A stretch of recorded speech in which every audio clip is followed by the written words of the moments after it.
وہ اپنے شوہر کو پیار سے دیکھ رہی تھی۔ وہ اس کو کبھی کبھی افسانوی کردار لگتا تھا، جس کا دل دیوتا کی طرح بڑا تھا، جو محبت میں لسانی تھا۔ آج وہ ماضی کی سوچوں میں محو تھی۔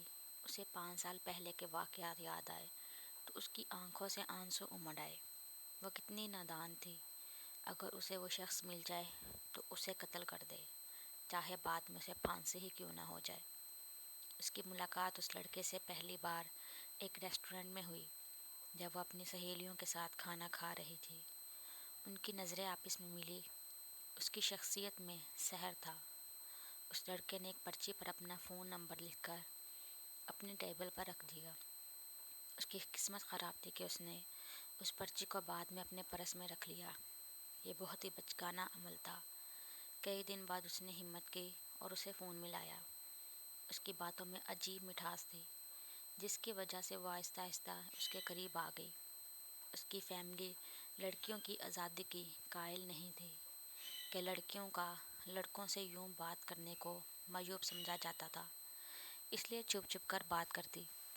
وہ اس شخص کی طلسماتی شخصیت کے سحر میں گرفتار ہو چکی تھی۔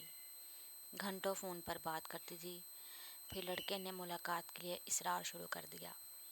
پہلے تو اسے منع کرتی رہی، لیکن ایک دن اس نے ملنے کی حامی بھر لی۔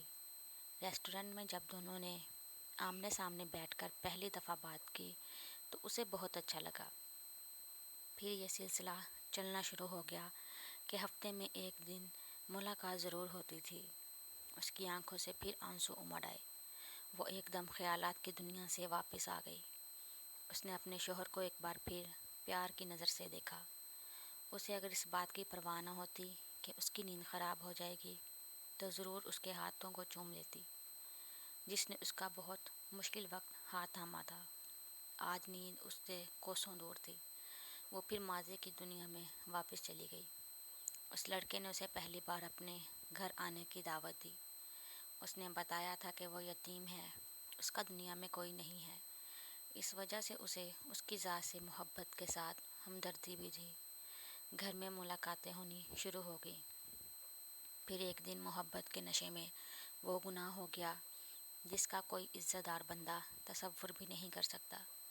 وہ اس دن بہت روئی تھی کہ اس سے یہ غلطی کیوں ہو گئی، مگر اسے اس لڑکے کی محبت پر بھروسہ تھا کہ وہ اس کی غلطی کو جلد ہی شادی کے ذریعے ٹھیک کر دے گا۔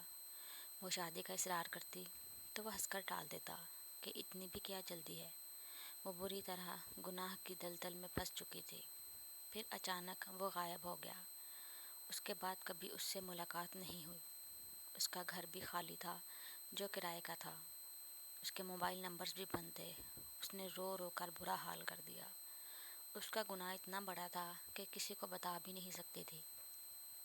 اندر ہی اندر گھٹ گھٹ کر جی رہی تھی۔ چند ماہ ہی ہوئے تھے کہ ایک دن اس کا بھائی باہر سے آیا اور اسے مارنا شروع کر دیا۔ وہ بے رحمی سے اسے مار رہا تھا۔ اسے سمجھ نہیں آ رہی تھی کہ اس کا قصور کیا ہے۔ اس نے پوچھا، مگر وہ کچھ نہیں سن رہا تھا۔ وہ بس مارتا ہی چلا جا رہا تھا۔ جب وہ مار مار کر تھک گیا تو بولا، تم کو شرم نہیں آئی؟ ہم سب کی عزت خاک میں ملا دی، تم مر کیوں نہیں گئی؟ اس کے گرجنے کی آواز سن کر امی اور ابو بھی آ گئے۔ اس کے منہ سے خون بہہ رہا تھا۔ تم کیوں اس طرح بہن کو مار رہے ہو؟ تم کو شرم نہیں آتی؟ ماں نے اس کا سر اپنے سینے سے لگاتے ہوئے کہا۔ بھائی بولا، شرم اس کو نہیں آئی، کسی کے ساتھ منہ کالا کرتی رہی۔ بھائی کی یہ بات سن کر اس کے پیروں تلے سے زمین نکل گئی کہ بھائی کیا کہہ رہا ہے۔ پھر اسے پتہ چلا کہ جس سے وہ محبت کرتی تھی، جس کو اس نے سب کچھ دے دیا، وہ فرعون صفت انسان تھا۔ وہ ایک بھیڑیا تھا جو شکار کرتا تھا۔ اس نے خفیہ کیمروں کے ذریعے گناہ کے مناظر کو محفوظ کر کے چند پیسوں کے لیے انٹرنیٹ پر فروخت کر دیا۔ اس کا پیشہ ہی یہی تھا۔ ایسی ذلت کی زندگی سے اچھی موت ہے۔ اس نے زہر کھا لیا، مگر اللہ کو کچھ اور ہی منظور تھا۔ اس کو بروقت ہسپتال پہنچایا گیا۔ اس کی جان بچ گئی۔ گھر والے اس کے بعد وہ علاقہ چھوڑ کر نئے علاقے میں شفٹ ہو گئے۔ ایک دن اس کے والد نے بتایا کہ ایک رشتہ ہے، معقول لڑکا ہے، اچھی جاب کرتا ہے، کل لڑکے والے دیکھنے آئیں گے۔ لڑکے والے آئے اور اسے پسند کر گئے۔ مگر وہ خود دل سے مطمئن نہیں تھی۔ اسے سچ بتانا تھا۔ اس نے کسی طرح لڑکے کا نمبر لیا اور اس سے بات کی۔ اس نے سب کچھ سچ سچ بتا دیا۔ اس نے ساری باتیں سننے کے بعد کھلے دل سے اس کو قبول کیا۔ اس نے زندگی کے کسی موڑ پر بھی اسے اس بات کا طعنہ نہیں دیا، بلکہ اس نے اس کی سوچ سے زیادہ اس کا احترام کیا اور پیار دیا۔ تم ابھی تک سوئی نہیں ہو؟ آرام کرو۔ اس کے شوہر کی آنکھ کھل گئی۔ جی میں بس سونے لگی ہوں۔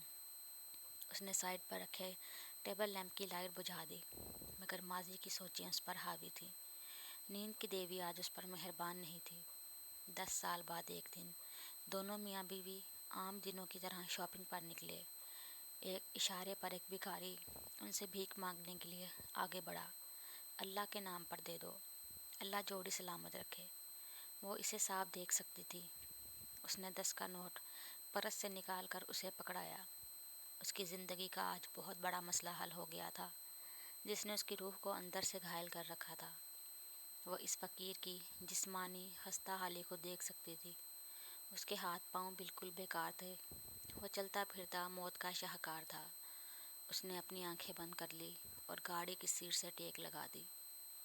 واقعی خدا کی لاٹھی بے آواز ہے۔ اس شخص سے کیا بدلہ لینا جو اللہ کے عذاب میں پہلے ہی مبتلا ہے۔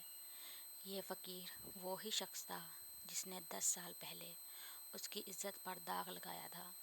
اس کے دل میں سکون تھا۔ اس کی بدلے کی آگ آج ٹھنڈی ہو چکی تھی۔ اشارہ کھل گیا۔ اس نے آنکھ کھولی۔ وہ جاتے ہوئے اس فقیر کو دیکھ سکتی تھی جو ایک گاڑی کے پیچھے بھیک کے لیے بھاگ رہا تھا۔